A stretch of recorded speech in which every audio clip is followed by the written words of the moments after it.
प्रतीक यादव के निधन के बाद पूरी तरीके से टूट चुकी हैं अपर्णा यादव, लेकिन उनके सामने कई सारी चुनौतियां हैं, जिनमें सबसे बड़ी चुनौतियां कि अब एक अकेली मां के रूप में अपनी दोनों बेटियों का लालन पालन उन्हें करना है। प्रतीक यादव अपने पीछे करोड़ों की संपत्ति भले ही छोड़ गए, लेकिन बेटियों का ध्यान रखने से लेकर राजनीतिक रूप से सक्रिय रहना यानी समाज की सेवा करना भी अपर्णा यादव का बहुत बड़ा कहीं ना कहीं फैसला रहा है अब तक का। फिलहाल इस बात की चर्चा खूब हो रही है कि क्या अगले चुनाव में अपर्णा यादव शिरकत करेंगी, क्या बीजेपी उन्हें टिकट देगी, अगर टिकट देगी तो अपर्णा यादव क्या महिला आयोग के उपाध्यक्ष पद को छोड़ने का अभी ही फैसला लेंगी। दरअसल ये सवाल इस वजह से उठ रहे हैं क्योंकि अपर्णा यादव इस समय एक बड़े पद पर हैं। प्रतीक यादव के निधन के बाद और निधन से पहले इस बात की चर्चा खूब थी कि अपर्णा यादव क्या इस बार का चुनाव लड़ेंगी।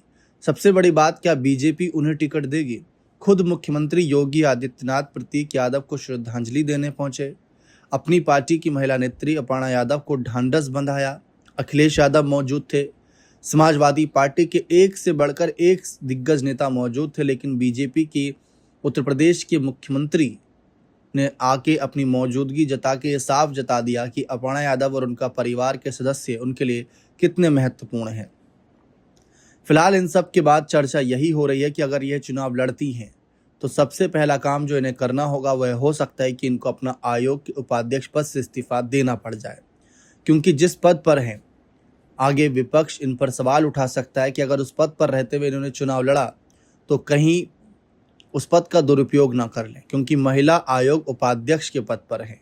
महिलाओं से जुड़े मामलों को सुलझाने के लिए आगे रहती हैं, उनकी आवाज़ उठाने के लिए आगे रहती हैं। हाल ही में महिला वंदन अधिनियम को लेकर भी जिस तरीके से अपनी आवाज़ मुखर होकर रखी थी, समाजवादी पार्टी और कांग्रेस का झंडा तक जला दिया था, खूब चर्चा का केंद्र बना था।